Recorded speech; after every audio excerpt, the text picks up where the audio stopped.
সুদ তোমরা খাবে না, তোমরা টিজার এনএফটি করবে না। হে যুবকেরা, তোমরা ভালো জানো টিজার এনএফটি কি, টিজার এনএফটি তোমরা করবে না। এখন ছেয়ে গেছে বললে আবার আপনার দুশমনের শেষ থাকবে না। তবে হক তো আদায় করতে হবে, বিষয়বস্তুটা আপনাকে জানতে হবে। এই টিজার এনএফটি আপনারা জানেন, মুরব্বীরা জানবেন এনএফটি কি, টিজার এনএফটি আপনারা জানবেন না, যুবকেরা জানে। টিজার এনএফটি যারা করেছেন আল্লাহর কাছে তওবা করে ফিরে আসুন। টিজার এনএফটি জায়েজ নয়, কখনোই জায়েজ হতে পারে না। আমি এটাকে নিয়ে বহুত আমি অ্যানালাইজ করেছি, তার মধ্য থেকে আমি যতটুকু বলেছি, একটা অ্যাপস আপনি নিলেন $100, $50, $150 দিয়ে একটা আইডি নিলেন, আর আপনি প্রতিদিন সকালবেলা কি আপনি সারা দিনে যে কোনো একটা টাইম 24 ঘন্টার ভিতরে একটা টাইম খালি অ্যাপসটা খুললেন, একবার অ্যাপসটা খুলে খালি আপনি একটা পুতুল কিনলেন, সাথে সাথে আবার সেই পুতুলটাকে সেল করে দিলেন। বাস আপনার ইনকাম কত? মোটামুটি $150 দিয়ে যদি আইডি থাকে তো মোটামুটি 300-এর উপরে 350-400 ইনকাম হয়ে গেল কাজ। কিন্তু এই ব্যবসা জায়েজ নয়। আপনি ব্যবসা বলছেন, ব্যবসা জায়েজ হওয়ার পিছনে শর্ত থাকে। ব্যবসার জায়েজ হতে হবে, প্রথমত কথা হলো ব্যবসার মালিকানা থাকা দরকার। টিজার এনএফটির কোনো মালিকানা আপনি নেট ক্লিয়ার পাবেন না। গুগলে যাবেন, এক কোম্পানির নামে টিজার এনএফটির আপনি অন্য আপনার তারা অন্য এড সাবমিট করেছে সেখানে, যেখানে টিজার এনএফটি বলে সেখানে কোনো উল্লেখই নাই, সেখানে টিজার এনএফটির কোনো নামই নাই। প্রথমত কোনো মালিকানা নয়, সরকারি স্বীকৃতি নয়। এর কি আসল খোদ মালিক আপনি প্রকাশ্যে দেখেছেন কাউকে? যেমন আমাদের ভারতবর্ষের একজন বড় ব্যবসায়ী যিনি হলেন আপনার মুকেশ আম্বানি, ছিল কিছুদিন আগে মারা গেছে আপনার টাটা মারা গেছে, কিন্তু যে মালিক ছিল আপনার এলেন মাস্ক, যিনি আমেরিকা ডোনাল্ড ট্রাম্পের সঙ্গে এবার বহুত সহযোগিতা করেছে ডোনাল্ড ট্রাম্পের হয়ে। আপনারা জানেন এগুলো বড় বড় ধনী মানুষ, বিশ্বের বড় বড় ধনী মানুষ, এদের বহুত প্রজেক্ট আছে। আপনি জানেন এই টিজার এনএফটি এর কোনো মালিকানা আপনি খুঁজে পাবেন না। ব্যবসায় জায়েজ ওই ব্যবসা যে ব্যবসা আপনি দেখে বুঝে কিনতে পারেন। আপনি কিনছেন কি একটা পিকচার, এইটুকুই দেখতে পাচ্ছেন, এছাড়া আর কিছু নয়। মনে করুন সাপোজ আমি আপনাকে বোঝানোর জন্য বলছি, আপনার বাড়ির সামনে একটা আম গাছ আছে, আম গাছে মোটামুটি আম হয়েছে ভালো, ব্যাপারে নিয়ে আসলেন, ভাই এই তো বড় আম গাছ, তো তুমি দেখতে পাচ্ছ আম তো বেশ ভালোই আছে, তো আম যা আছে তুমি মোটামুটি একটা থেউকো দাম বলো। ব্যাপারী ভালো করে চারিদিকে ঘুরে ঘুরে একটা আন্দাজ করবে, হতে পারে 4 কুইন্টাল হবে, 3 কুইন্টাল হবে, তবে 3 কুইন্টালের কমে যাবে না, আবার 5 কুইন্টালের উপরে যাবে না, একটা আন্দাজ। তাদের ব্যবসায়ী একটা আন্দাজ থাকে যারা ব্যবসা করে। তো এইভাবে বুঝে তিনি গাছটা কিনলেন, কিনা জায়েজ আছে। কিন্তু আপনার পুকুরে আপনি 4 কুইন্টাল মাছ ছেড়েছেন, ভাই আমি 1 বছর আগে মাছ ছেড়েছি, একজন ব্যাপারীকে নিয়ে গেলেন আমার পুকুরটা দেখুন, আমি 1 বছর আগে মাছ ছেড়েছি 4 কুইন্টাল, আপনি বলুন থেউকো কত নেবেন? ওটা জায়েজ নয়। ওই পুকুরের মাছ দেখতে পায় না, যার জন্য ওটা জায়েজ নয়। তো আপনাকে দেখতে হবে, বিষয়বস্তুগুলো বুঝতে হবে। তো এইভাবে জায়েজ নয়। আপনারা যারা করেছেন, ভাই ভুল তো মানুষের হয় স্বাভাবিক, সবাই না জানার কারণে। কারণ কিছু আপনার ফতোয়াও সেখানে দেখানো হচ্ছে, সেগুলোকে আপনি ভালো করে দেখুন। যারা আপনার এই সমস্ত বিষয় নিয়ে যারা বোঝে, ওই সমস্ত কেটে একটা দুটো আপনার ফতোয়াবিদ তারা ওখানে জায়েজ বলেছে, আসলে ওইগুলো কেটে ওই যে ওগুলো আপনারা বুঝবেন না। যারা এই সমস্ত ইউটিউবার ভাই আছে এরা খুব এগুলো ভালো বোঝে, ওখানে ফতোয়াটা হ্যাঁ না কেটে সেখানে সব হ্যাঁ করানো হয়েছে, দুই একজন পক্ষে বলেছে, কিন্তু আসলে ঠিক নয়। যারা করছেন ছেড়ে দেবে। আমার দোস্ত আমার, তাই ইবাদত করবেন, তার ভিতরে আছে না টিজার এনএফটি চলবে না, শুধু ঘোষ চলবে না, দুনিয়াতে তুমি পাপের কাজ করবে না। আর আল্লাহ জানিয়ে দিয়েছে, এই জন্য আমি আল্লাহ তোমাদেরকে পাঠিয়েছি। ভাই আমার দোস্ত আমার, এবার যদি মহান আল্লাহ পাক আল্লাহ তাআলার কাছে জিজ্ঞাসা করে, ওগো রব, ওগো আমার আল্লাহ, একবার দয়া করে বলুন যার শুরু আছে তার শেষ আছে, তাহলে আমি যদি ইবাদত করা শুরু করি, ওগো আমার আল্লাহ এবারে বলুন আমি ইবাদত বন্ধ করব কবে, ইবাদতটা শেষ করব কবে, কতদিন পর্যন্ত আমাকে ইবাদত করতে হবে? রব আল্লাহ বলছেন আমি তাও তোমাদের কোরআন দিয়ে জানিয়ে দিয়েছি। হে আমার গোলামেরা, হে আমার বান্দা বান্দীরা, তোমরা কোরআন খোলো। আল্লাহ বলছে ওয়াবুদু রাব্বাকুম হাত্তা ইয়াতিয়াকাল ইয়াকিন। আল্লাহ বলছে তোমরা তোমার রবের নামে ততদিন ইবাদত করবে যতদিন তোমাদের মৃত্যুটা না হয়ে যায়, যতদিন তোমরা মরবে না, ততদিন পর্যন্ত তোমাদের ইবাদত চালিয়ে যেতে হবে। ভাই আমার দোস্ত আমার, এবার যখন মৃত্যুর কথা আল্লাহ বলল, মনে মনে হতে পারে তাহলে মরণ কি আমার হবে, মরণ কি আমার নিশ্চিত? রব আল্লাহ বলছে কোরআন খোলো, আমার আল্লাহর কাছে যদি জিজ্ঞাসা করি, হে আমার রব, হে আমার প্রভু স্রষ্টা মালিক আল্লাহ বলো, তাহলে সত্যিই কি আমি মারা যাব, সত্যিই কি আমি মরে যাব? রব আল্লাহ বলছেন কুল্লু নাফসিন যায়িকাতুল মাউত, হে আমার গোলাম, হে আমার বান্দা, নিশ্চিত নিশ্চিত নিশ্চিত তুমি মারা যাবে। নফস আমি আল্লাহ যাদেরকে দিয়েছি তারা মারা যাবে। ভাই আমার দোস্ত আমার, আল্লাহর দরবারে যদি একবার আমরা কোন জোরে জিজ্ঞাসা করে, হে আমার রব, হে আমার আল্লাহ, একবার দয়া করে বলো, আমি যদি মৃত্যু থেকে বাঁচতে চাই, আমি যদি মৃত্যু থেকে বাঁচতে চাই, কোন কি উপায় আমার আছে? ওগো রব্বুল আলামিন আল্লাহ, আমি যদি মৃত্যু থেকে বাঁচতে চাই, আমার কি পলায়ন করার সুযোগ আছে? ও আমার রব, ও আমার আল্লাহ, মৃত্যু থেকে যদি আমি বাঁচতে চাই, আমি যদি একটা শক্ত জায়গায় আবদ্ধ হয়ে যাই, একটা লোহার সিন্ধুকে যদি আবদ্ধ হয়ে যায়, একটা সীসার সিন্ধুকে যদি আমি আবদ্ধ হয়ে যাই, ওগো আমার রব, ওগো আমার আল্লাহ, সেখানেও কি আমার মৃত্যু হবে? ওখানেও কি মৃত্যু থেকে বাঁচা যাবে না? আল্লাহ বলছে কোরআন তোমরা খোলো, আইনামা তাকুনু ইদরিকুমুল মাউতু ওয়ালাউ কুনতুম ফি বুরুজিম মুশাইয়াদা। হে আমার গোলামেরা, হে আমার বান্দা বান্দিরা, আমি রব, আমি আল্লাহ জানিয়ে দিলাম, না না না, আইনামা তাকুনু ইদরিকুমুল মাউত, তোমরা যদি মৃত্যু থেকে বাঁচবার জন্য, ওয়ালাউ কুনতুম ফি বুরুজিম মুশাইয়াদা, যদি তোমরা লোহার সিন্ধুকের ভিতরে আবদ্ধ হও, তোমরা যদি সীসার সিন্ধুকের ভিতরে আবদ্ধ হও, তোমরা যদি একটা কঠিন শক্ত জায়গায় যদি আবদ্ধ হও, রব আল্লাহ বলছো আমার গোলাম, আমার বান্দা, আমি রব, আমি আল্লাহ জানিয়ে দিলাম, এই পলায়নের সুযোগ নাই, সেখানেই তোমার মৃত্যু হয়ে যাবে। মৃত্যু থেকে তুমি কোনোভাবে বাঁচতে পারবে না। হে নবীর উম্মত উম্মতিরা, তাই রব আল্লাহ বলছে মৃত্যু থেকে তুমি বাঁচতে পারবে না। তা আমি রব, আমি আল্লাহ তাই তোমাদেরকে জানিয়ে দিলাম, ওয়া কাইফা তাকফুরুনা বিল্লাহ, তোমরা কেন আমাকে অস্বীকার করছো? হে আমার গোলাম শোনো, অকুনতুম আমওয়াতান ফাআহইয়াকুম, তোমরা মৃত ছিলে, আমি আল্লাহ ফাআহইয়াকুম, তোমাদেরকে আমি আল্লাহ জীবন দান করেছি।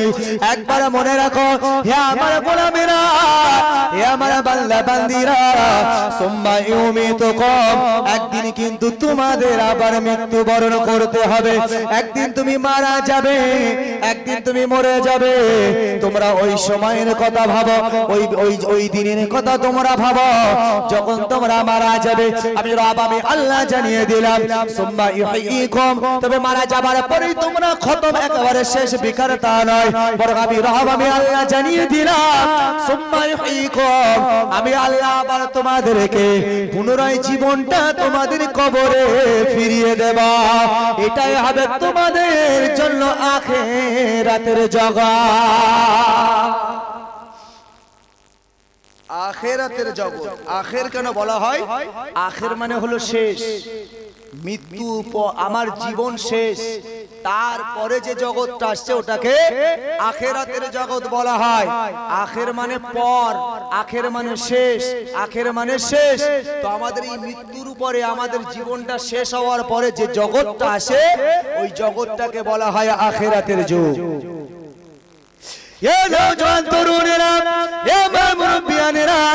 আমাদের মৃত্যুর কথা স্মরণ হয় না, মরণের কথা স্মরণ হয় না, মৃত্যুকে আমরা ভয় পাই না।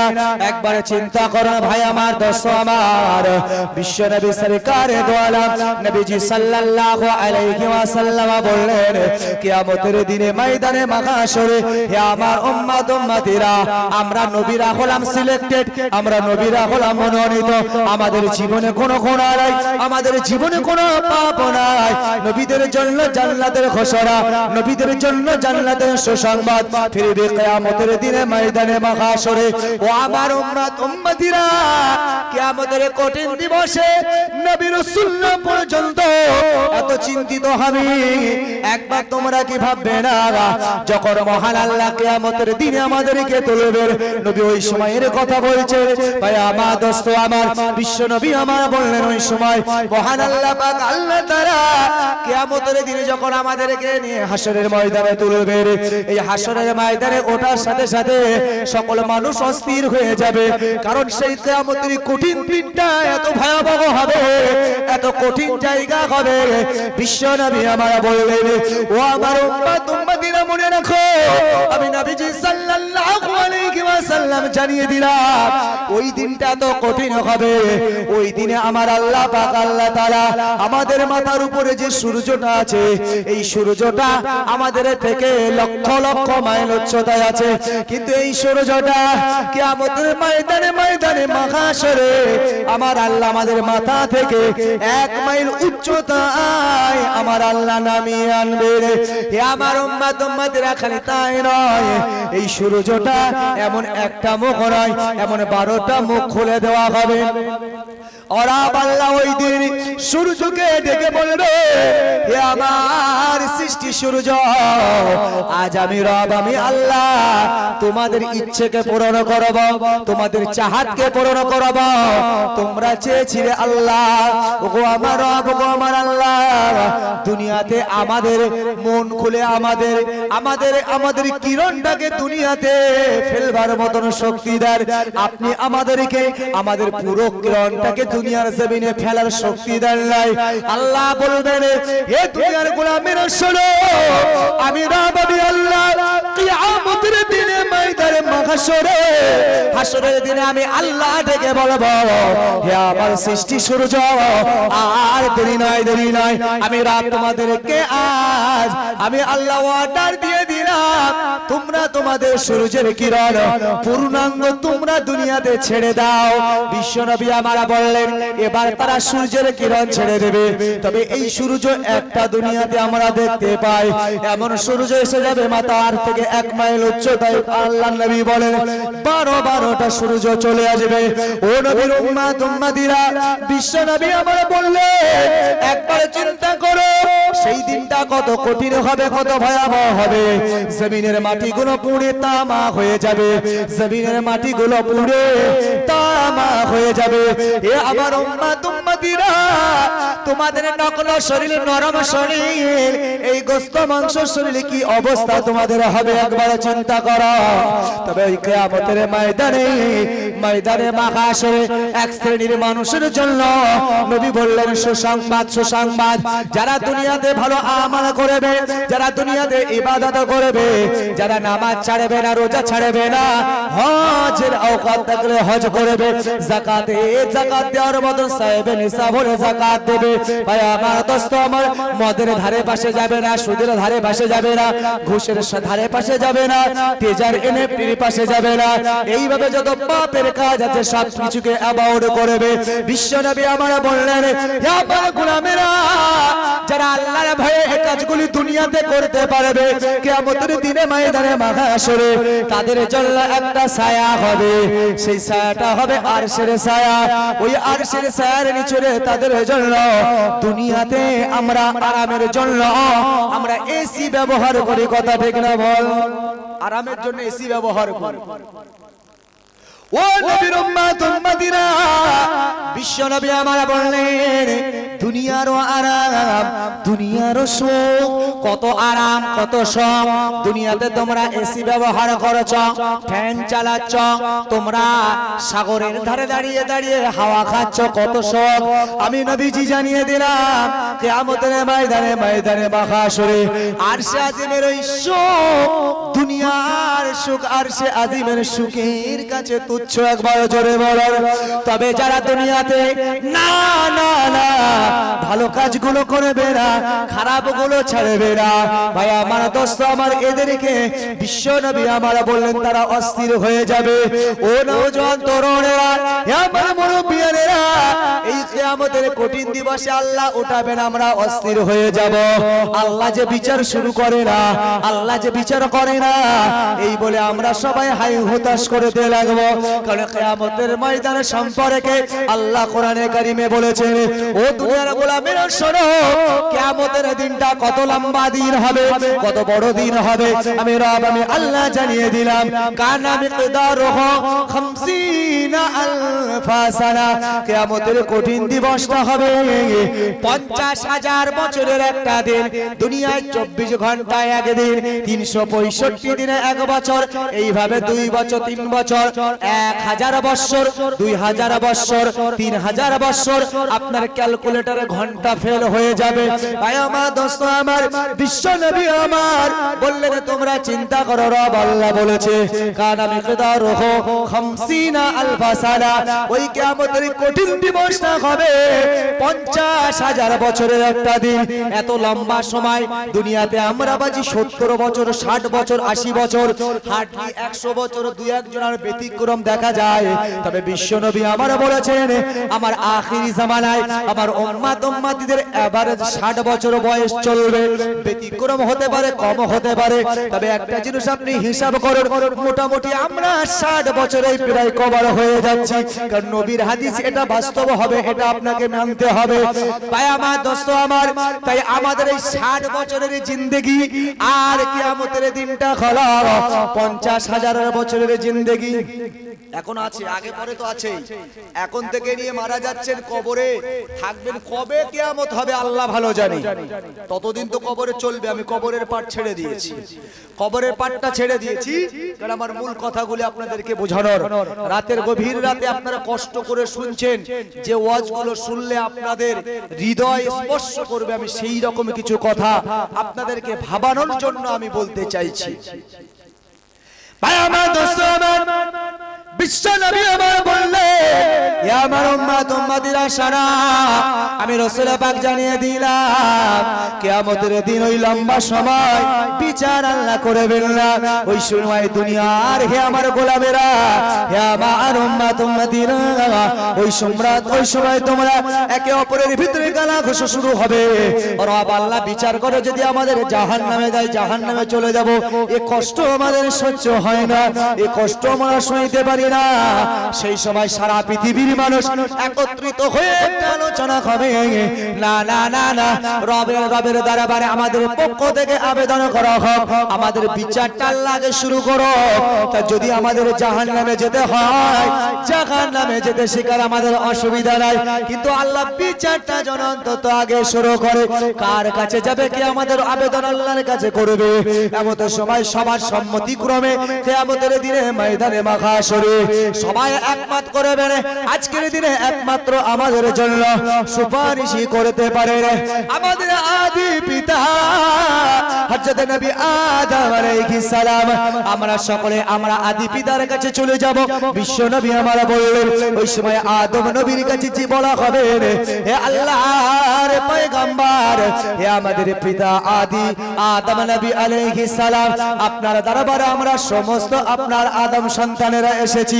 দয়া করে রব আল্লাহর দরবারে আপনি আমাদের পক্ষ থেকে আবেদন করুন, মহান আল্লাহ পাক আল্লাহ তাআলা অন্তত বিচারটা যেন তাড়াতাড়ি শুরু করে। যদি জাহান্নামে যেতে হয়, জাহান্নামে চলে যাব, মেনে নেব। যদি জান্নাতে যেতে হয়, জান্নাতে চলে যাব। রব আল্লাহ বিচারের পরে যে সিদ্ধান্ত আমাদের দেবে, ওগুলো আমরা মেনে নেব। কিন্তু কিয়ামতের এই কঠিন দিবস আমরা যে আর সইতে পারি না, সহ্য করতে পারি না।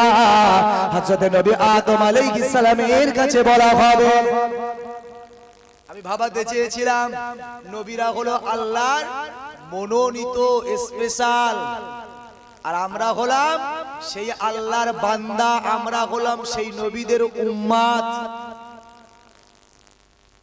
ও নবীর উম্মত উম্মতিরা, এমন সময় যখন আমরা আদম নবীর কাছে কথা বলবো, আল্লাহর পয়গম্বর হযরত আদি পিতা নবী আদম আলাইহিস সালাম বলবেন, হে আমার আদম সন্তানেরা, তোমরা আমার কাছে দাবি করেছো, এই দাবিটা তোমাদের জন্য ন্যায্য। তোমরা যে দাবি আমার কাছে করেছো, এটা হলো তোমাদের ন্যায্য দাবি। কিন্তু আমি আদম নবী আজ বলি, আমি নিজে ইয়া নাফসি ইয়া নাফসি, হে আল্লাহ আমার উপায় কি হবে, ও আল্লাহ আমার উপায় কি হবে। আমি যে নবী আদম আলাইহিস সালাম, আমি যে নিজের চিন্তায় বিভোর, আর রব আল্লাহ আজকের এই কিয়ামতের কঠিন দিবসে তার সিফাতের নামটা হবে কহার। আল্লাহর অসংখ্য নামের সিফাত রয়েছে। আল্লাহ কখনো গফফার, আল্লাহ কখনো সাত্তার, আল্লাহ কখনো রহমান, আল্লাহ কখনো রহিম। আল্লাহ বলছে কখনো আমি দয়াবান, আল্লাহ বলছে কখনো আমি করুণাবান, আল্লাহ বলছে তোমাদের গুনাহগুলো গোপনকারী। এইভাবে আল্লাহ পাকের এক একটা বিশেষ সিফাতি নাম রয়েছে। তার মধ্যে আর একটা নাম হলো কহার। রব আল্লাহর কিয়ামতের দিনে তার সিফাতি নামটা হবে কহার। আল্লাহর মতন কঠিন হৃদয়ের, আল্লাহর মতন পাষাণ হৃদয়ের, আল্লাহর মতন শক্ত আল্লাহ আর পৃথিবীর শুরু থেকে নিয়ে কিয়ামতের আগ মুহূর্ত পর্যন্ত হয়নি এমন কঠিন হৃদয়ের। আর কিয়ামতের পরেও আর কোনোদিন এমন কঠিন হৃদয়ের হবেন না যেই রকমটি কিয়ামতের দিনে হবে।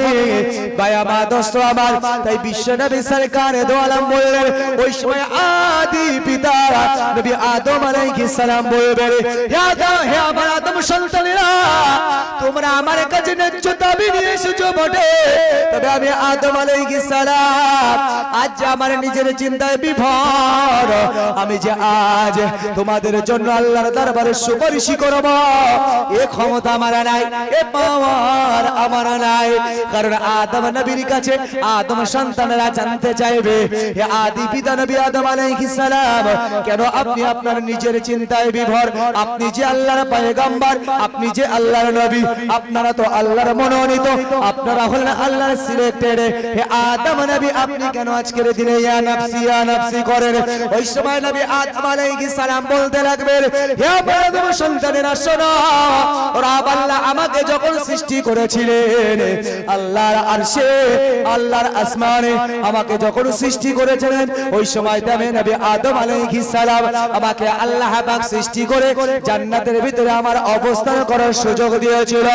আমার আর বাম পাজরার হাড় থেকে আমার বিবি তোমাদের জননী মা হযরত মা হাওয়া আলাইহিস সালামকে আল্লাহ সৃষ্টি করেছিলেন। আমরা দুইজন বেশ ভালোই সুখে ছিলাম। রব আল্লাহ আমাদেরকে একদিন নিষেধ করেছিল, হে আমার বান্দা, হে আদম শোনো, আমি রব, আমি আল্লাহ তোমাকে জানিয়ে দিলাম, খবরদার খবরদার, একটা গাছ আছে, এই গাছটার ধারে তুমি যাবে না, যেটাকে অনেকেই বলেছিল গন্ধব ফল, এই গাছটার ধারে তুমি যাবে না, এই গাছটার ফল তুমি খাবে না। হযরত আদম নবী বলছেন আমাদেরকে কিয়ামতের দিনে, হে আমার আদম সন্তানেরা শোনো, আমাকে আল্লাহ নিষেধ করেছিল, যদি আমি সরাসরি খাই নাই, ইবলিস শয়তান সে ফেরেশতার সূরত নিয়ে, একজন বৃদ্ধ মানুষের সূরত নিয়ে, আমার বিবি একজন মহিলা মানুষ, সাধারণত তার মনটা নরম। হযরত মা হাওয়া আলাইহিস সালামের কাছে ইবলিস ধোঁকা দিতে লাগলো, এসে চোখের পানি ফেলছেন, কান্নাকাটি করছেন। ওই সময় মা হাওয়াকে লক্ষ্য করে বলছেন, ও হাওয়া, আর তোমরা যে জান্নাত থেকে বেরিয়ে যাবে এটা আমি সইতে পারি না। মা হাওয়া তার কান্নায় ভিজে গেল, কি এমন কি ঘটনা যে আমরা জান্নাত থেকে বেরিয়ে যাব তা তো মানতে পারি না। ওই সময় ইবলিস শয়তান মা হাওয়া আলাইহিস সালামকে কৌশল করে ধোঁকা দিতে লাগলো, হে হাওয়া শোনো, রব আল্লাহ তোমাদেরকে ওই গাছের ধারে যেতে নিষেধ করেছে, ওই ফলটা তোমাদেরকে খেতে নিষেধ করেছে।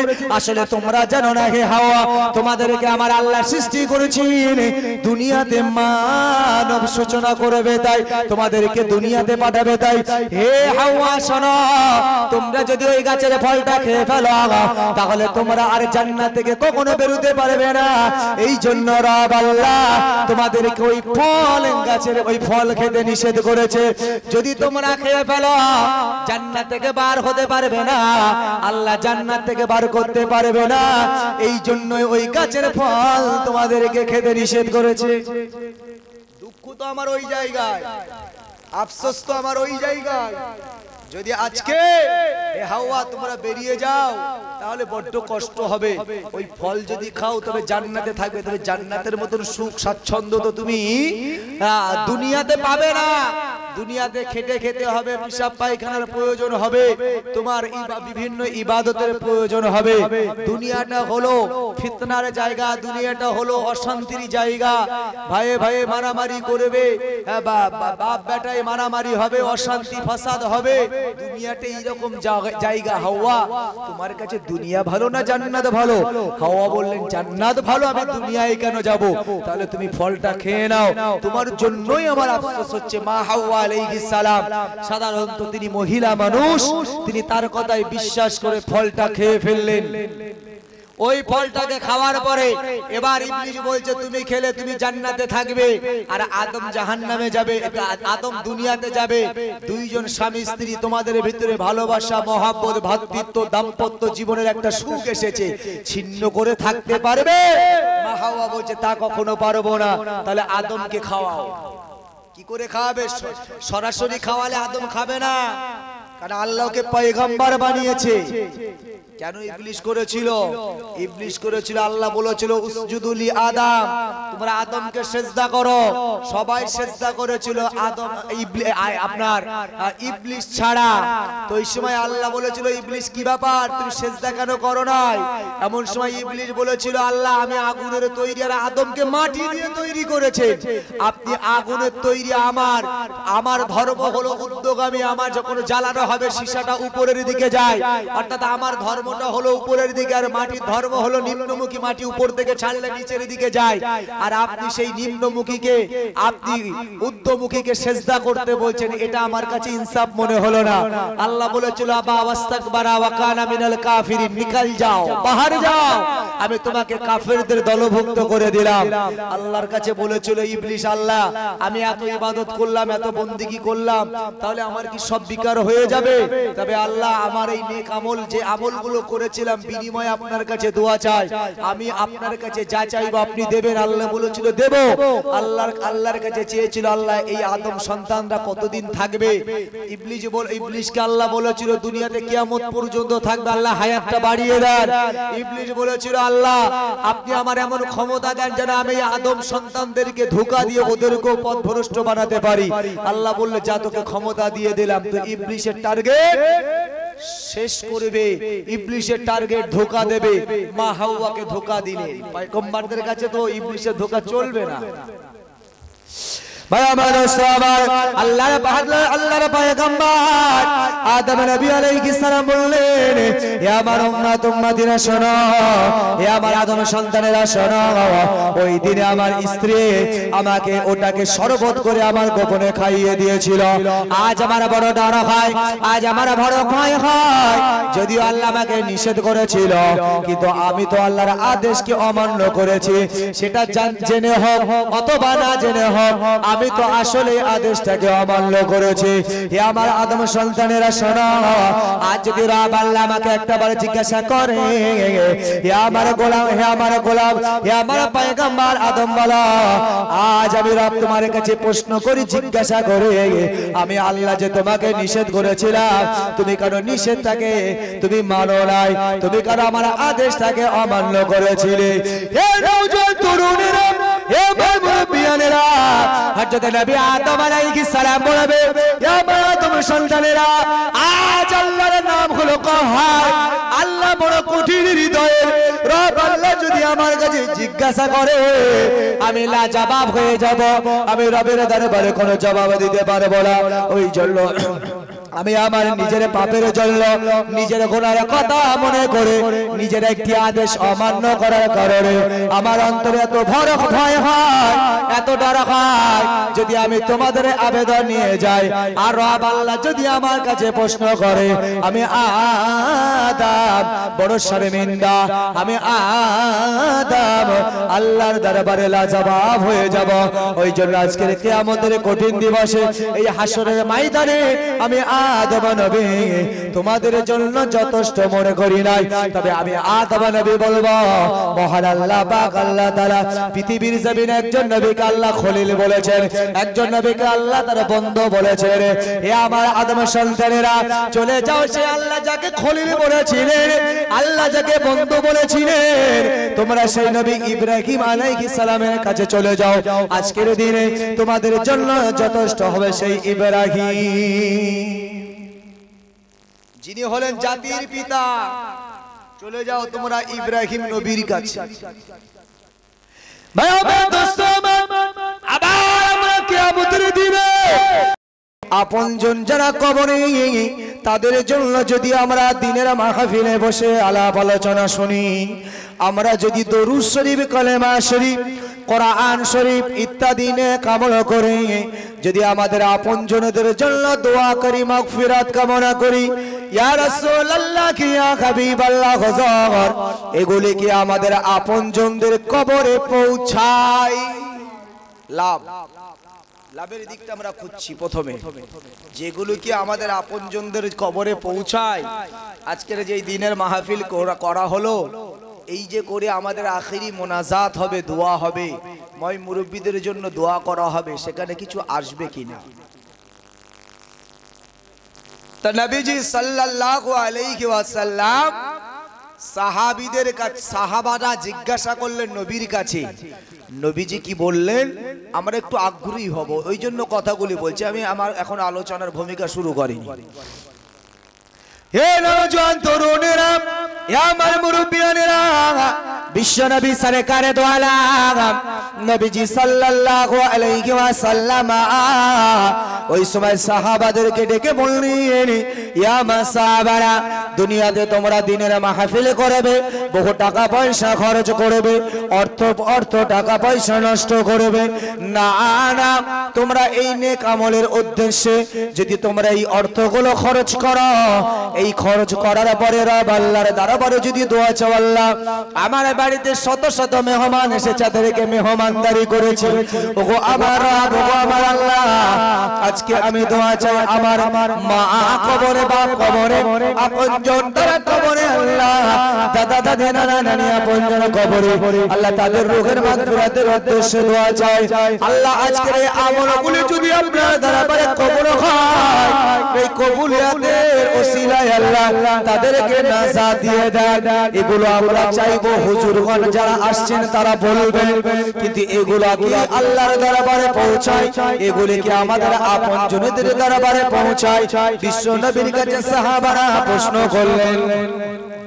আমাদের সবাই আমার আপনার নবী তো জাহানের বাদশা প্যারা রাসূল সাল্লাল্লাহু আলাইহি ওয়াসাল্লাম বললেন, ইয়া মাসাহাবারা শুনে রাখো, আমি রাসূল পাক সাল্লাল্লাহু আলাইহি ওয়াসাল্লাম জানিয়ে দিলাম, তোমাদের আপনজনদের জন্য দোয়া চাইবে, তোমাদের আপনজনদের জন্য তোমরা যখন আল্লাহর দরবারে রুনাসারি করবে, কাঁদবে, হে আমার সাহাবারা শুনে রাখো, আমি বিশ্ব নবী জানিয়ে দিলাম, ওই কবরবাসী তোমার মা, তোমার বাপ, তোমার দাদা দাদি, তোমার আপনজনেরা যারা কবরে শুয়ে, ওই কবরবাসীরা খালি তোমার তাদের কবরে পৌঁছায়, খালি তাই নয়, বরং আমি বিশ্ব নবী জানিয়ে দিলাম, তারা কবরে শুয়ে শুয়ে দুইটা লাভ অর্জন করে। একবার জোরে বলো। আমরা চাইবো আর কবরবাসীরা তারা তাদের জীবনে কোনো ফায়দা হবে কিনা? সাহাবারা বলছেন পৌঁছায় কিনা, রাসূল বলছে পৌঁছায়, খালি না তাই নয়, তারা কবরে শুয়ে শুয়ে দুটো লাভ অনুভব করে। সাহাবারা জিজ্ঞাসা করবার পূর্বেই নবী বলছে উদাহরণ স্বরূপ শোনো, আমি বিশ্ব নবী জানিয়ে দিলাম, তোমরা দেখেছো দুনিয়াতে আত্মীয় স্বজনের বাড়িতে আত্মীয় স্বজন আসে, যেমন শ্বশুর বাড়িতে জামাই আসে, মেয়ে আসে, রাসূল বলছেন এই শ্বশুর বাড়িতে জামাই মেয়ে যখন আসে, ওই সময় শ্বশুর বা শাশুড়ি তারা বাড়িতে আসার সাথে সাথে তারা দুটো আনন্দ উপভোগ করে, তারা দুটো আনন্দ উপভোগ করে। আজকে জামাই এসেছে শ্বশুর বাড়িতে, শাশুড়ি বলছে পাশের, ওবু জানো আজকে না আমার জামাই এসেছে। বলছে তাই নাকি? বলছে জামাই তো এসেছে, জামার মিষ্টিটা একটু আমাদের খাইও। বলছে বাবা আমার জামার মিষ্টি আমি একা খাবো।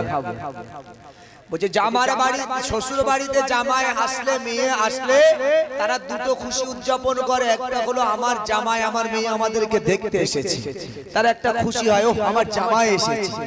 আর একটা খুশি হলো আমার জামাই হরিণঘাটা বাজার থেকে মোটা মোটা গুড়ের মিষ্টি এনেছে। দুটো খুশি উদযাপন হয়। নবী বলছে আত্মীয়র বাড়িতে আত্মীয় এলে এক তো আত্মীয় এসেছে একটা খুশি, আর একটা হলো আত্মীয় আসাতে মিঠাই আনা বা তার উপঢৌকন যেগুলো নিয়ে আসে এই উপঢৌকন আনার একটা খুশি। রাসূল বলেন দুটো খুশি উদযাপন হয়। আমি বিশ্বনবী সরকারে দু আলম নবীজি সাল্লাল্লাহু আলাইহি ওয়াসাল্লাম জানিয়ে দিলাম যখন এইভাবে আত্মীয়র বাড়িতে আত্মীয় আসলে যাবার ওই আত্মীয় দুটো আনন্দ দুটো খুশি উপভোগ করে। যখন তোমরা দুনিয়াতে ভালো ভালো কাজগুলো করে আর আল্লাহর দরে চাইবে গো আমার রব গো আমার আল্লাহ, আজ আমার বেটা দুনিয়ার জমিন থেকে বসে বসে আমি মা আমার জন্য দোয়া চেয়েছেন। আমার বাপ আমার কবরে শুয়ে শুয়ে আমার বাপ বলতে থাকবে গো আমার আমার বেটা দুনিয়াতে বসে বসে আমার জন্য আজ তারা সবরে সানি করেছেন দোয়া চেয়েছেন। এইভাবে ওই কবরবাসীরা বিশ্ব নবী আমার বললেন কবরে শুয়ে শুয়ে তারা দুটো খুশি উদযাপন করবে। একটা হলো আমাদের জন্য আমাদের রোগের মাগফিরাতের জন্য নেক আমল পাঠিয়েছে। আজকে যে এত টাকা পয়সা খরচ, এই যে আপনাদের গভীর রাত পর্যন্ত বসে থাকা, এই যে মাঝে মাঝে সুবহানাল্লাহ, মাঝে মাঝে দরুদ শরীফ, মাঝে মাঝে কালেমা শরীফ, ভাই আমার দোস্ত আমার এই নেক আমলগুলো যখন আমরা জমা করব আল্লাহর দরবারে আমাদের আপনজনদের কাছে এইগুলোকে বিশ্ব নবী আমার তুলনা করলেন ইয়া সাহাবা শুনে রাখো, দুনিয়াতে যখন জামাই শ্বশুর বাড়িতে আসে উপঢৌকন নিয়ে যায়, মিষ্টি মিঠাই নিয়ে যায়, ঠিক ওই সমস্ত কবরবাসীদের কবরে এটাকে ইনাম উপঢৌকন তোহফা হিসাবে আল্লাহ রহমতের ফেরেশতা দ্বারা তাদের কবরে পৌঁছে দেয়। একটা হলো কবরবাসীরা আমার বেটা আমার সন্তানেরা আমার আপনজনেরা তারা যে আমাদের কবরে উপঢৌকন পাঠিয়েছে একটা খুশি। বিশ্ব নবী আমার বললেন ও আমার সাহাবারা শুনে রাখো, খালি তাই নয় আজ ওই কবরে শুয়ে শুয়ে মা আমার 10 বছর কবরে শুয়ে 20 বছর কবরে শুয়ে ওই জননী মা আমার কবরে শুয়ে শুয়ে স্মরণ করতে থাকে আল্লাহ আমার কলিজার টুকরা সন্তান দুনিয়াতে অভাব নাই মা বলে ডাকার, তার কলিজার টুকরা সন্তান আছে, তার বেটা আছে, বাপ বলে ডাকার অভাব নাই, ঘরে তার সুন্দর বিবি আছে, সুন্দর বিবি থেকে আদর্শ নেওয়ার অসুবিধা নাই। দুনিয়াতে কত তার আপন জন আত্মীয় স্বজন আছে, তারপর আমি যে জননী মা 10 মাস 10 দিন তাকে গর্ভে ধারণ করেছিলাম, ও আমার ও আমার আল্লাহ যে বেটার জন্য আমি মা কত তাকলিফ কত কষ্ট আমি সহ্য করেছিলাম। যখন আমার প্রসব যন্ত্রণা শুরু হয় ওই সময় আমি আমার ওই বেটা দুনিয়াতে আসার আগ মুহূর্তে আমি কখনো হুঁশটা হারিয়ে ফেলছিলাম, কখনো হুঁশটা ফিরে পাচ্ছিলাম। এমন সময় মনে হলো মনে হয় এবার আমি দুনিয়াতে চলে গেলাম। সেই যন্ত্রণা সেই কষ্ট ত্যাগ করা আমার সন্তান আজও আজ আমাকে ভুলতে পারে নাই। কবরবাসীরা কবরে শুয়ে শুয়ে এই দুটি খুশি উদযাপন করেন। বিশ্ব নবী আমার বললেন একটা হলো নেকি পৌঁছানো আর দ্বিতীয়টা হলো সন্তানদের স্মরণ, মা বাপের হৃদয় কবরে খুশি হয়ে যায়। কবরে শুয়ে শুয়ে তারা দুটো খুশি উদযাপন করে। আজকের এই দুয়ার মাহফিল আপনার লক্ষ লক্ষ টাকা চলে গেছে, 20-25 লাখ 50 লাখ চলে গেছে। আপনি বলছেন এসব বেকার, কি দরকার ছিল, কি দরকার ছিল? কিন্তু মানুষ যদি আপনার 20-25 লাখ টাকায় আপনার মা যদি জান্নাতে চলে যায়, আপনার বাপ যদি জান্নাতে চলে যায়, এর থেকে বড় নিয়ামত আর কিছু হতে পারে? ভাই আমার দোস্ত আমার একটা রোগ দিলে একটা ব্যাধি দিলে লক্ষ লক্ষ টাকা খরচ করে তার সমস্ত সর্বস্ব শেষ করেও তার কুল কিনারা পাওয়া যায় না। তারপরেও মনে হয় সব গেছে ঠিক আছে, যদি সুস্থ হয়ে হয়ে বাড়ি ফিরতো, ও ভালো থাকতো, যদি আমার এই সব চলে গেছে আফসোস হতো না। তো দুনিয়াতে দুনিয়াতে ভালো থাকা এই যে নিয়ামত, এটা তো সামান্য। মা বাপ কবরে জান্নাত যদি পেয়ে যায়, এর থেকে বড় নিয়ামত আর কিছু হতে পারে না। ওই জন্য আজকে আপনার এই দুয়ার মাহফিলে যারা কষ্ট করে বসেছেন একটা দিনের জন্যই তো একটু শেষ পর্যন্ত আখিরি মোনাজাতে থাকবেন, যেন অন্তত আজকের এই দোয়া আল্লাহর কাছে চেয়ে যেন তাদের নাজাতের একটা জারিয়া হয়ে যায়। আজকের এই মাহফিল, আজকের এই দুয়ার মজলিস, না জানি এই কজন মানুষের ভিতরে আমার মা বোনেরা পর্দার আড়াল থেকে দেখছেন, কার হৃদয়টা এত ভালো যে হৃদয়টা আল্লাহ পছন্দ করেন, আল্লাহ কবুল করেন। হয়তো আপনি মনে করছেন আমি গুনাহগার, আর একজন মনে করছেন আমি গুনাহগার, আমাদের দোয়া কবুল হবে কি হবে না আল্লাহ ভালো জানে। কিন্তু এমনটি তো হতে পারে, যেহেতু জামাতের একটা গুরুত্ব রয়েছে, হয়তো আমাদের মধ্যেই কোনো একজন মানুষকে আল্লাহ পছন্দ করে।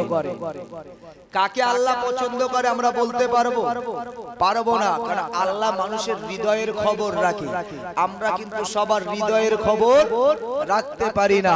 একটা ওকিয়া বললে আপনি বুঝতে পারবেন। মুসা নবী আলাইহিস সালামের জামানায় একজন মানুষ, তার 200 বছর হায়াত ছিল। এই 200 বছর হায়াত পাবার পরে ওই মানুষটা একদিন মারা যায়, কিন্তু সমাজের মানুষ দেখেছে ওর জীবনে ভালো আমল কিছু ছিল না, ভালো কাজ কিছু ছিল না, সারা জীবন ইসলাম বিদ্বেষী কাজ করে গেছে। সবাই জানে ওই মানুষটা নেক মানুষ নয়। এই মানুষটা যেদিন মারা গেল, মরে গেল, মুসা নবীর অনুসারী, মুসা নবীর উম্মত-উম্মতিরা তারা বলতে লাগলো যে মানুষটা 200 বছর হায়াত পেল, এই মানুষটার জীবনে কোনোদিন ভালো কাজ করে নাই, কোনোদিন সৎ কাজ করে নাই। এই মানুষটার জীবনে সর্বদা দেখেছি শরীয়ত বিরুদ্ধ কাজ করতে। আমাদের সবাই হযরতে মুসা নবীর অনুসারী, তার উম্মত-উম্মতিরা তারা সিদ্ধান্ত নিল, না না না, এই পাপাচার মানুষটা যে কোনদিন ইসলাম ধর্মাবলম্বী মানুষ হিসাবে তিনি যে সমাজ ইসলাম ধর্মের কোন কার্যকলাপ তার জীবনে বাস্তবায়ন হয়েছে এটা দেখি নাই, বরং এই মানুষটার জীবনে দেখেছি ইসলাম বিদ্বেষী কাজ, ইসলামের বিরুদ্ধাচরণ করা। না না না, এই মানুষটা আমরা তার জানাজা নামাজ পড়ব না, তাকে আমরা দাফন কাফন করব না, বরং সমস্ত উম্মত উম্মতি মুসা নবীর সমস্ত অনুসারী অনুগামীরা তারা সবাই এক জায়গায় বসে একটা সিদ্ধান্ত নিল, বরং আমরা এই মানুষটার জানাজা বাউল করব, এই মানুষটাকে আমরা শরীয়ত সম্মত কবরস্থ করব না, বরং এটা আমাদের কাছে গুনাহগার মনে হয়, ওরা আল্লাহর দরবারে গুনাহগার, বরং এই মানুষটাকে আমরা কাফন না করে বরং জঙ্গলের বিচখানে আমরা ফেলে রেখে আসব, যেখানে জঙ্গলের হিংস্র পশুরা তাকে ছিঁড়ে ছিঁড়ে খাক। এটাই আমাদের কাছে ন্যায্য বিচার বলে মনে হয়, কারণ যে আল্লাহর নৈকট্য লাভের জন্য দুনিয়াতে ভালো কাজ করে নাই, ওই মানুষটা আমাদের কাছে শ্রদ্ধার যোগ্য নয়। ভাই আমার দোস্ত আমার, হযরত নবী মুসা আলাইহিস সালামের উম্মতেরা তারা এমনি করে জঙ্গলের ভিতরে কাঁধে করে বহন করে ফেলে রেখে আসলেন, অবহেলা করে তুচ্ছ মনে করে।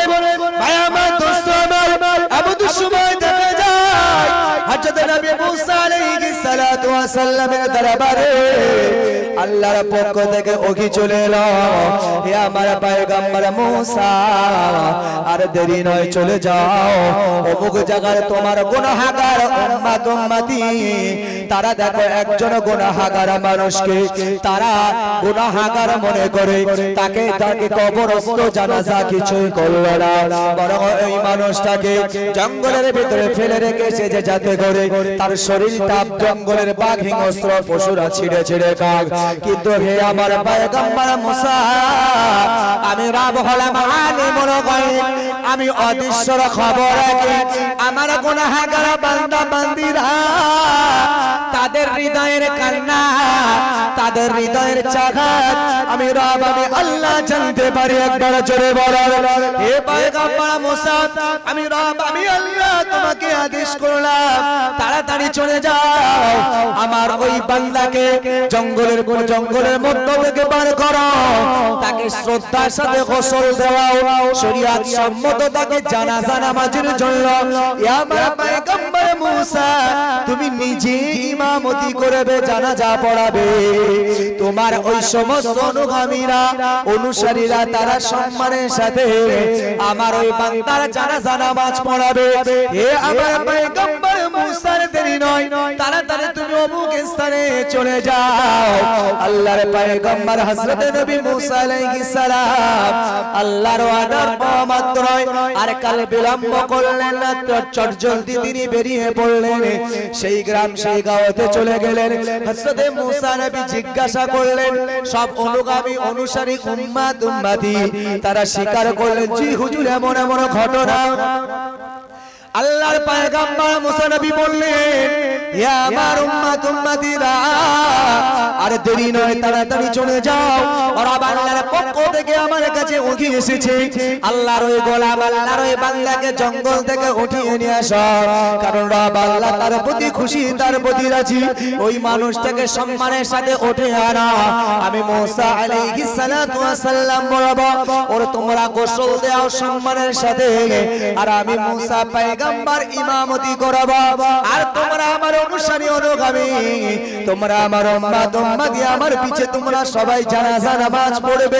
আমার ইমামতি দেখতে দা করবে হে নওজোয়ান তরুণেরা আল্লাহর পয়গম্বর মুসা নবী কথা বলাতে সমস্ত নবীর উম্মতিরা আর দেরি করলেন না জঙ্গলের ভিতরে চলে গেলেন হযরত নবী মুসা আলাইহিস সালামের আদেশে তারা জঙ্গল থেকে লাশটা উঠিয়ে আনলেন আল্লাহর পয়গম্বর মুসা নবী তাদেরকে সম্মানের সাথে গোসল দেওয়াতে বললেন গোসল দেওয়ার হলো আল্লাহর পয়গম্বর মুসা নবী ইমামতিতে দাঁড়িয়ে গেলেন তার জানাজা হলো কাফন হলো এবার উম্মতি প্রশ্ন করলেন হে আল্লাহর পয়গম্বর মুসা আমাদের জিজ্ঞাসা একবার দয়া করে বলুন আজকে যে মানুষটা জানাজা নামাজ আপনি পড়ালেন যারা দাফন কাফন করাতে বললেন আমরা সম্মানের সাথে তারা দাফন কাফন করালাম সারা জীবন তার জীবনে পাপ আর পাপ অন্যায় আর অন্যায় গুনাহ দেখেছি আর আজকে আপনি তারা জানাজা নামাজ নিজে ইমামতি করলেন এমন কি তার জীবনে আমল আছে এমন কি ভালো কাজ আছে যে কাজের কারণে রব আল্লাহ তার প্রতি খুশি কি কারণ কি এমন আমল আছে জানতে চাই ওর ভিতরে নামাজ ছিল না রোজা ছিল না আমরা শরীয়ত বিরুদ্ধ কত কাজ দেখেছি আমরা তাই তো তাকে ঘৃণা করেছি কিন্তু আপনি যে আল্লাহর আদেশে তার ইত্তেদা করলেন ভাই আমার দোস্ত আমার আল্লাহর পয়গম্বর জামানা নবী মুসা আলাইহিস সালাতু ওয়াস সালাম ওই সময় সব উম্মতিদেরকে ডেকে বললেন হে আমার উম্মতিরা শুনে রাখো রব আল্লাহ আমাকে জানিয়েছে সে দুনিয়াতে নেক আমল করেনি তোমাদের চোখে এটা বাস্তব কিন্তু এই মানুষটা ছিল তাওরাত কিতাবের একজন পণ্ডিত মানুষ তাওরাত কিতাব পড়তে জানতো এই তাওরাত কিতাবের ভিতরে একজন পয়গম্বরের নাম আছে একজন নবীর নাম আছে যিনি হবেন আখিরি নবী আখিরি প্রফেট নূর নবী মুহাম্মদুর রাসূলুল্লাহ সাল্লাল্লাহু আলাইহি ওয়াসাল্লাম যাকে আল্লাহ শ্রেষ্ঠ নবী করেছেন যাকে ইমামুল আম্বিয়া বানিয়েছেন যাকে আল্লাহ ইমামুল মুরসালিন বানিয়েছেন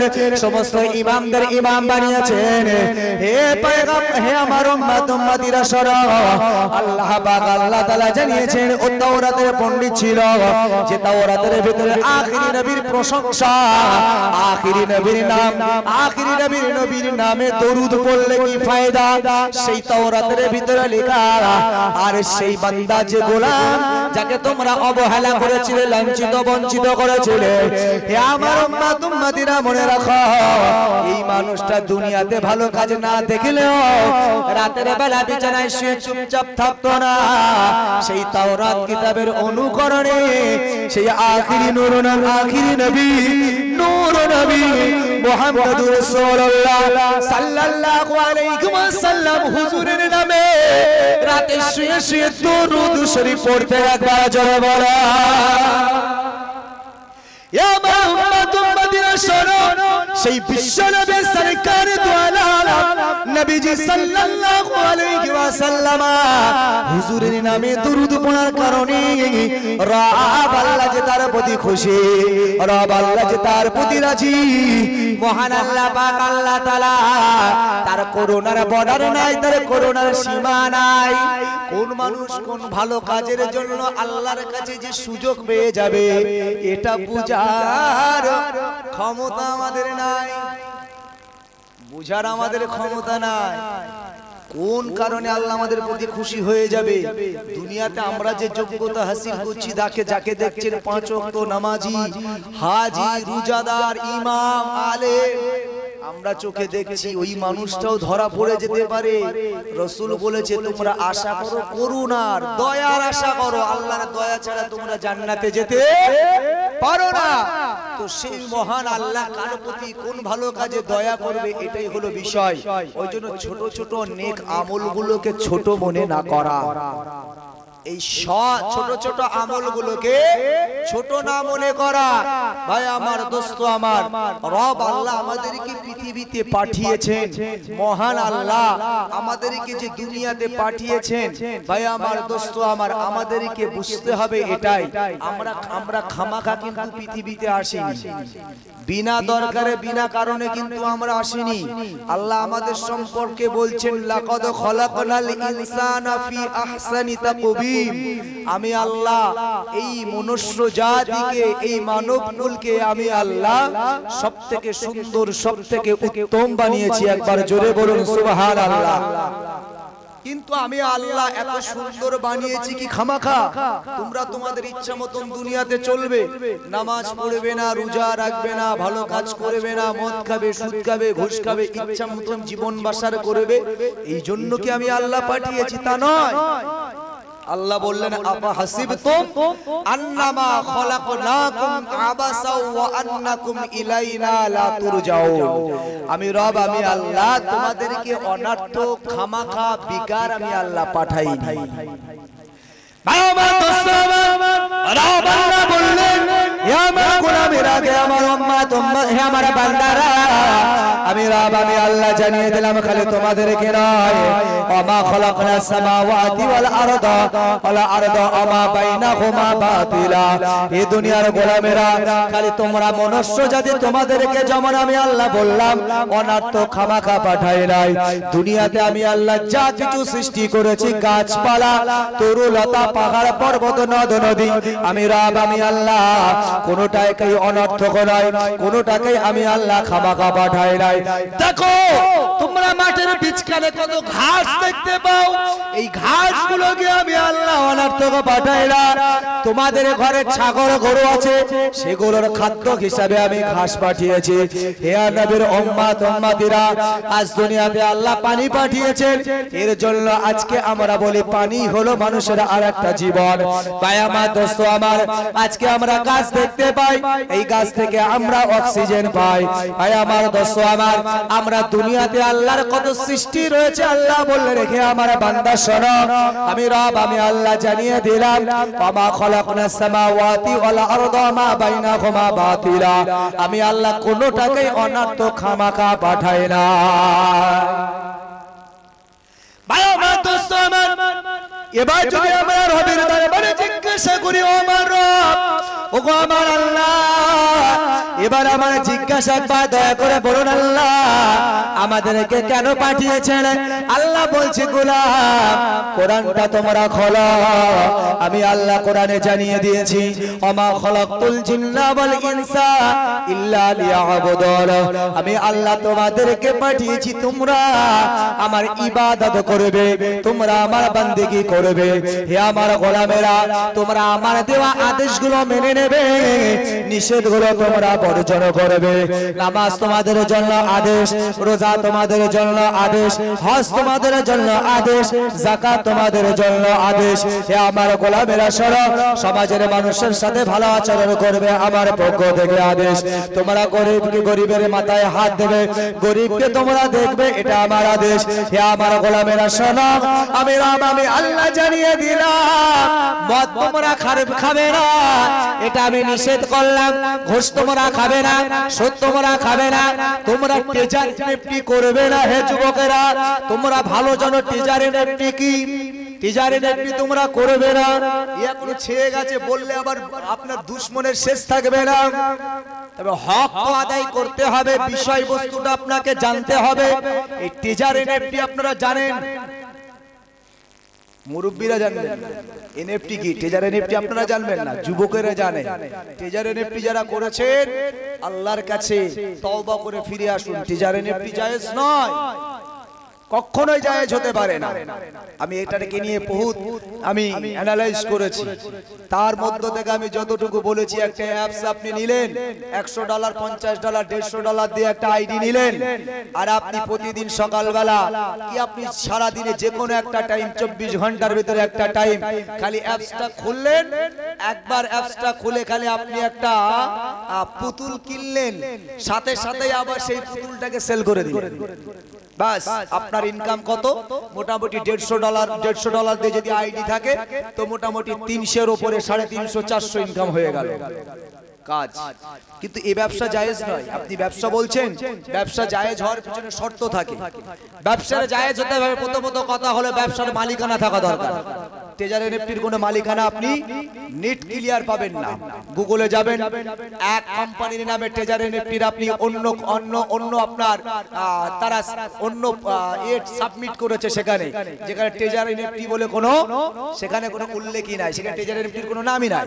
প্রথমত কোনো মালিকানা নয়, সরকারি স্বীকৃতি নয়। এর কি আসল খোদ মালিক আপনি প্রকাশ্যে দেখেছেন কাউকে? যেমন আমাদের ভারতবর্ষের একজন বড় ব্যবসায়ী যিনি হলেন আপনার মুকেশ আম্বানি, ছিল কিছুদিন আগে মারা গেছে আপনার টাটা মারা গেছে, কিন্তু যে মালিক ছিল আপনার এলেন মাস্ক, যিনি আমেরিকা ডোনাল্ড ট্রাম্পের সঙ্গে এবার বহুত সহযোগিতা করেছে ডোনাল্ড ট্রাম্পের হয়ে। আপনারা জানেন এগুলো বড় বড় ধনী মানুষ, বিশ্বের বড় বড় ধনী মানুষ, এদের বহুত প্রজেক্ট আছে। আপনি জানেন এই টেজার এনএফটি এর কোনো মালিকানা আপনি খুঁজে পাবেন না। ব্যবসায় জায়েজ ওই ব্যবসা যে ব্যবসা আপনি দেখে বুঝে কিনতে পারেন। আপনি কিনছেন কি একটা পিকচার, এইটুকুই দেখতে পাচ্ছেন, এছাড়া আর কিছু নয়। মনে করুন সাপোজ আমি আপনাকে বোঝানোর জন্য বলছি, আপনার বাড়ির সামনে একটা আম গাছ আছে, আম গাছে মোটামুটি আম হয়েছে ভালো, ব্যাপারে নিয়ে আসলেন, ভাই এই তো বড় আম গাছ, তো তুমি দেখতে পাচ্ছ আম তো বেশ ভালোই আছে, তো আম যা আছে তুমি মোটামুটি